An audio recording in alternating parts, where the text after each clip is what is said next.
Bismillah ar-Rahman ar-Rahim. I am Dr. Mohibullah Wazir, and the topic is the external acoustic meatus or auditory canal.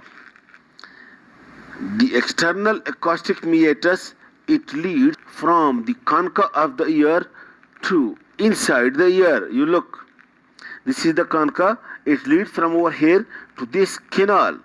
This canal, which is somewhat 3 centimeter in length, 1 inch or 3 centimeter or 5 centimeter in length, it runs from this depression concha to inside, and then ultimately passes into this temporal bone. You can see it over here. This is the inner part. The outer part is over here.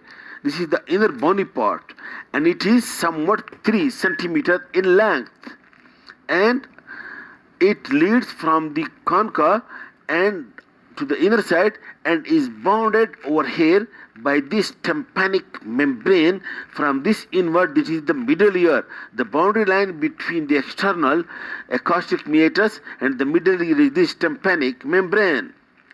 Note the point that the tympanic membrane, it lies obliquely. It is not straight. You can see.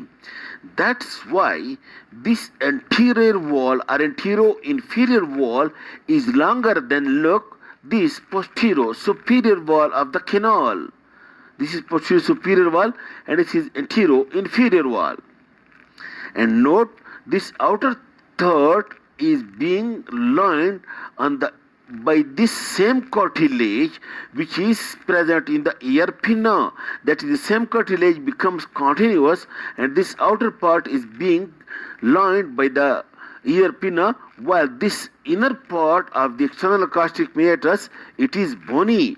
This part is bony, while this outer part is the cartilaginous, and cartilage and bone are connected with one another over here. That's why the ear pinna is being anchored over here or fixed over here by connecting of this cartilage with this bony part. In this way, the external acoustic meatus consists of this outer third, which is made of cartilage, and the inner third, which is made up of bone. And the in middle boundary is the tympanic membrane.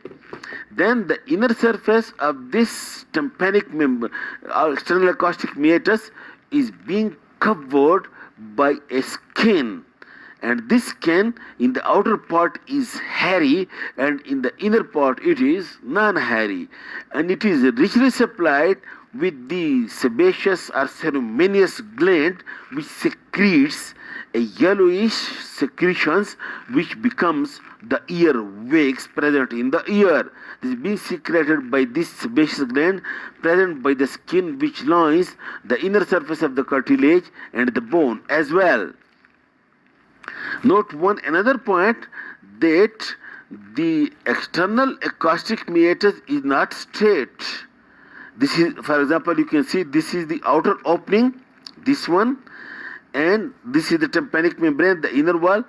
It is not straight, but it is curved, and look, it passes upward and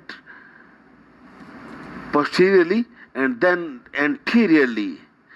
That's why if you want to see this whole external acoustic meatus as well as the tympanic membrane, you withhold the ear pinna to withdraw upward and backward, so that to make it straight, and then you put a light or otoscope, and then you would be able to see the whole of the external ear or the tympanic membrane.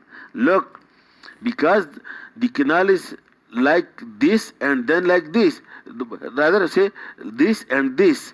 That's why when you hold it from over here and withdraw it upward, backward and laterally, then the canal is being straightened out, and then you can see the tympanic membrane and the whole of the external ear.